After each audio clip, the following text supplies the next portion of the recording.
ဒီလိုလူမျိုးတွေကကြတော့ဘာမှစစ်ဆေးခံဖမ်းခံနေမရှိဘဲနဲ့ယာဒူးစင်းစင်းတွေမှာအုတ်ချုပ်ရည်မှုကနေစပြီးယာဒူးစင်းစင်းတွေမှာလက်စားပြီးပို့တယ်ချမ်းသာအောင်တယ်အဲ့ပြည်သူတွေကဒုက္ခရောက်တယ်ပြည်သူတွေကဘာလဲဆိုတော့ပြည်သူတွေကစားတော့ဝယ်ကန့်သက်ခံနေရတယ်လောင်စာစီဝယ်လည်းကန့်သက်ခံနေရလွဲလာတဲ့ပုံပဲလို့မရဘူးနော်ပြည်သူကြောင့်ကန့်သက်တယ်တကယ်တမ်းလုံနေသူကြောင့်လွတ်ပေးနေအဲ့တော့အခုဦးမင်းအွန်လိုင်းပေါ့နော်ဟိုအထက်ရရှိလူကြီးပေးနေကထားပါတော့အခုလိုမျိုးတပုံနေမြေတွေကိုရိတ်ခါမစည်းစင်းရလေအောင်နောင်စာစီတွေမစည်းစင်းရလေအောင်ဖြက်လေးပြက်ဖြက်ထားခြင်းကရန်သူကိုလည်းမထိဘူးနော်ရန်သူကိုလည်းမထိဘူးရန်သူကလည်းပုံမှန်ရနေတယ်အဲတကယ်တမ်းထိတာကပြည်သူပဲထိတယ်ကိုပြည်သူပဲကိုပြန်ထိတယ်အဲ့တော့ဘသူကကြီးပွားလဲဆိုတဲ့ခါကျတော့အဲ့ဒီယာဒူးစင်စင်လက်စားတဲ့ဂိမ်းဆောင်ပုံမှုအရာရှိတယ်နောက်ထပ်ကျွန်တော်တို့ဒီအုတ်ချုပ်ရည်မှုတွေလူတစုကကောင်းစားပြီးတော့ခုတ်ရတခြားရှာရတခြားဖြစ်နေတယ်အဲ့တော့ဒါတွေကဘာကြောင့်လဲတည်တည်ချာချာစစ်စစ်ကဲနိုင်ခြင်းမရှိတဲ့အတွက်ကြောင့်မလို့အင်ဂျင်2000လောက်အခုစားနေရခါတွေဒါတဲကျင်တော့မတည်ရတဲ့ပုံစံမျိုးတွေဖြစ်နေတယ်အကန့်အသတ်ခံနေရတယ်ကန့်အသတ်ခံတော့ပြည်သူကနောက်တော့ပါနေပေးရသေးတယ်ဆိုရင်စစ်မှုထမ်းကြီးကလည်းပေးရသေးတယ်ပြီးရင်လုံခြုံရေးပေါ့ကျွန်တော်တို့လုံခြုံရေးကြီးကလည်းပေးရသေးတယ်ဟောပြည်သူကတော့ညက်ပြီးတော့ဒုက္ခရောက်တယ်ခုပြည်သူတွေစုနေပြီအဲ့ဘက်ချမ်းမှာအဲ့ဒါကိုထက်ကမသိဘူးသူတို့ရဲ့စနေကြီးဖြစ်တဲ့တပုံကိုဖြတ်လေးပြပါတပုံကဘာဖြတ်လေးပြမှာမဟုတ်တပုံကအကုန်ရတယ်နော်တပုံကအကုန်တပုံကကောင်းစားတယ်အထက်ရရှိပေါ့နော်ကျွန်တော်တို့ဒီအုတ်ချုပ်ရည်မှုတွေကောင်းစားတယ်တကယ်တမ်းဒုက္ခခံနေရတာကတော့ကန့်သက်ခံနေရတဲ့ပြည်သူတွေကခံရတယ်အဲ့လိုမျိုးပုံစံတွေကစစ်မှုထမ်းဥပဒေတွေရရှိစင်စင်ပဲကောင်းစားဖို့လုပ်နေပြီးတော့လောက်ငယ်သားတွေနော်နောက်တစ်ခုကပြည်သူတွေကရုန်းကန်နေရတယ်အခုပြည်သူတွေခင်ဗျာမှာနော်ငှက်ရတဲ့ကြားတယ်စီးပွားရေးအဆင်ပြေရကြားတယ်အိမ်တောင်ကို2သိန်းခွဲတောက်တောင်းတာ3သိန်းတောင်းတာနဲ့အဒုက္ခတော်များနေပြီနော်ပြည်သူတွေခင်ဗျားတို့ပြည်သူကတော်လေးဒုက္ခရောက်နေပြီလို့ပြောချင်တယ်အဲ့တော့တခုကလို့ဘလို့ပြီဗျာနော်နောက်ထပ်ကျွန်တော်သတင်းထပ်ပြောမယ်ဗျာနော်ပြည်ဦးလင်မျိုးနဲ့နော်ဝက်ဝက်စစ်စေးရေးဂိတ်အဲ့ဂိတ်ကြောင့်လည်းကျွန်တော်သတင်းရရှိရောဗျာနော်အဲ့ဒီဂိတ်မှာကျတော့မော်တော်ဘီကယ်လည်းထားတယ်ရဲလည်းထားတယ်စစ်တပ်လည်းထားတယ်မော်တော်ဘီကယ်ရဲရဲစစ်တပ်ရဲပူပေါင်းပြီးဆောင်ကြပူပေါင်းပြီးဆောင်တဲ့အခါမှာမော်တော်ဘီကယ်ရဲတဲ့ရဲရဲကတော့နားလေမှုထားပြီးတဲ့ပြည်သူတွေပေါ်မှာပေါ့နော်ကံလေပြည်သူတွေပေါ်မှာနားလေမှုထားပြီးတယ်အဲ့တော့ဒါပေမဲ့ရဲတွေကနားလည်မှုမထားပါဘူးတဲ့နော်အဲ့ဒီဝက်ဝံဂိတ်ကကိုလာရွှေများကိုနည်းနည်းပြောချင်တယ်နော်ကျန်တဲ့မူရီစေးတို့လောင်းကစားအမှုတွေဘာမှစိတ်ဝင်စားသူတို့စိတ်ဝင်စားတာကဆိုင်ကယ်တွေကိုဘယ်လိုဖမ်းရမလဲအဲ့ဒါပဲစိတ်ဝင်စားဆိုင်ကယ်ဝတ်တော့စီးသလားဝတ်တော့စီးလို့ရှိရင်2000တောင်းတယ်တဲ့နော်1000တောင်းတယ်တဲ့နော်အဲ့လိုမှသူတို့မှလက်မှတ်ခေါ်လို့ဆိုတော့ထောက်ထားပြည့်စုံတော့မှရစ်ပါသေးတယ်ခင်ဗျာနော်အဲ့တော့ကျောင်းသွားဖို့ကျောင်းသွားကျူကလေးတွေလူငယ်တွေနော်ရသားပြည်သူလူထုတွေစိတ်ညစ်တော့ကရောက်နေရပါတယ်အဲ့တော့ဝဝံဂိတ်ကကိုလာရွှေများ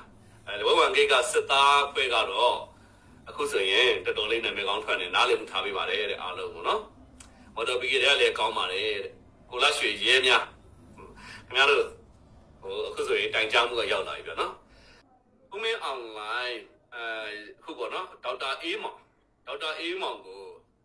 သမရရဲ့အမိတ်အာဏာနဲ့လွတ်ငင်းချမ်းသာဝင်ပေးလိုက်တယ်နော်ပုံမှန်204အခြေခံဥပဒေပုံမှန်နော်204သမရတယောက်ကပဲကျင့်သုံးလို့ရတဲ့နိုင်ငံတော်ကနေပြီးတော့ဘယ်လိုခေါ်မလဲဆိုတော့လုံးဝပေးလိုက်တဲ့ဒီလွတ်ငင်းချမ်းသာဝင်ကြီးကျွန်တော်ကြည့်တယ်ပေါ့နော်ကျွန်တော်လေ့လာကြည့်ဟာကျွန်တော်အံ့ဩသွားတယ်ဆိုတော့ကျွန်တော်ကကိုယ်ကောင်းဆောင်လမ်းလွဲနေပြီဆိုတာပေါ့နော်ဥပဒေအမြင်မှာလမ်းလွဲနေပြီဆိုတော့ကျွန်တော်ပြောချင်တာအဲ့တော့တိထားမှာပါလဲဆိုတော့ပုံမှန်204ခဆိုတာကသမရကျင့်သုံးရမယ်ဟိုဘယ်လိုခေါ်မလဲဆိုလို့ရှိရင်အခွင့်အာဏာဖြစ်တယ်အဲ့ခွင့်အာဏာနဲ့လူငင်းချမ်းသာငွေပေးတယ်ဟုတ်ပြီဒါဆို तू ကလက်ရှိယာယီသမရလေးဆိုရင်ခင်ဗျားတို့ငင်းစရာရှိတယ်အဲ့တော့ကျွန်တော်မေးချင်တယ်ဗျာနော်ခင်ဗျားတို့အားလုံးကိုယာယီသမရကိုဘယ်လိုခန့်လဲယာယီသမရကိုဘယ်လိုခန့်သိကြလားယာယီသမရကိုဘယ်လိုခန့်ညာအမှန်လည်းနော်ပုံမှန်ရေးတဲ့စစ်တပ်ကိုအာကုန်းနဲ့လူကြီးလုံနေကြတဲ့အုပ်ချုပ်ရေးမှုတွေအစ ပြည်သူတွေကိုမကောက်ပဲပိုက်ဆံရတဲ့ညှစ်တောင်းနေကြတယ်တဲ့စစ်တပ်ကအဲ့လိုအုပ်ချုပ်ပိုက်ဆံတောင်းလို့ရလားကြသိချင်တယ်ငတ်နေအေးပါထားပါနော်ကျွန်တော်တို့အခုနောက်လည်းအမှုမဲ့ပဲဖြစ်နေမှာယာယီသမရကိုခန့်ဖို့ဆိုရှင်ပုံမှန်83ချိန်ခံဥပဒေမှာပါထားပြီးသားဖြစ်တယ်နော်သမရကိုခန့်မယ်ဆိုရင်သူ့သမရရွေးကောက်ထားသောအဖွဲ့ကနေပြီးတော့အစိုးပြန်တင်သွင်းပြီးတော့နော်တင်ကြပါလေပုံမှန်60ရောက်ဆိုလို့ရှိရင်လည်းယာယီသမရပဲဖြစ်ဖြစ်ကျွန်တော်သမရကိုပုံမှန်60ရသမရရွေးကောက်ပွဲသမရရွေးချယ်ရေးကိုယ်စားလှယ်ပေါ့ကျွန်တော်တို့အဖွဲ့အစည်းပေါ့ presidential ကျွန်တော်တို့ electoral commission လို့လည်းပြောလို့ရတယ် college လို့လည်းပြောလို့ရတယ်အဲ့လိုမျိုးရွေးချယ်ရတဲ့ဟာကိုဒီလိုအဆင့်နဲ့ကိုဘာမှမဖြတ်ထားသောပုံကိုနော်စစ်တပ်ကအဆိုပြုထားတဲ့သမရလားယာယီသူသမရလောင်းလားဆိုတော့လည်းအဲ့ဒါလည်းမဟုတ်ဘူးနော်ပြည်သူကရွေးကောက်တင်မြှောက်ထားတဲ့သမရလောင်းလားဆိုတော့အဲ့ဒါလည်းမဟုတ်ဘူးနော်ဘာမှမဟုတ်ပဲနဲ့နော်အဲ့ဒါဘယ်ဖြစ်လဲဒီမှာဘာမှမဟုတ်ပဲနဲ့ဒီလိုလူမျိုးတစ်ယောက်ကကျွန်တော်တို့သမရယာတူကိုတီထွင်ဖန်ပြီးယူပြီးတော့ပုံမှန်83ဝိမှာအတိလင်းပြထားပြီးသားနော်သမရတစ်ယောက်ကိုယာယီသမရပဲဒုသမရတစ်ယောက်ပဲဖြစ်ပေါ့နော်ဘယ်လိုမျိုးကျွန်တော်တို့တင်ပြအောင်ဆိုတော့ပုံမှန်83မှာအတိလင်းပြထားပြီးသားအဲ့ဒီအဆင့်တွေကိုဘာမှကြော်ဖြတ်လာခြင်းလည်းမရှိတဲ့ပုံကူတစ်ယောက်ကသမရယာတူကိုယူပြီးတော့သမရကနေပြီးတော့သမရကိုယ်တိုင်ပဲနော်ပေးနိုင်တော့ဒီလူငင်းချမ်းသာကိုဒေါက်တာအေးမောင်ကိုပေးလိုက်တယ်ဆိုတဲ့ခါကျတော့ခင်ဗျားတို့စဉ်းစားကြည့်ကိုကျွန်တော်ပြောပြတာလုံးဝလွဲနေပါပြီအဲ့တော့ဒါတွေကအခုခင်ဗျားတို့ထောက်ပြကောင်းတယ်ဟုတ်ပြီသူကတော့ပြောတော့ပါဟာရေးပေါ်ချင်းနေမှာတဲ့ရေးပေါ်ချင်းနေမှာလွတ်တော်လည်းမရှိတော့ဘူးဟုတ်လားသမရရွေးကောက်ပွဲ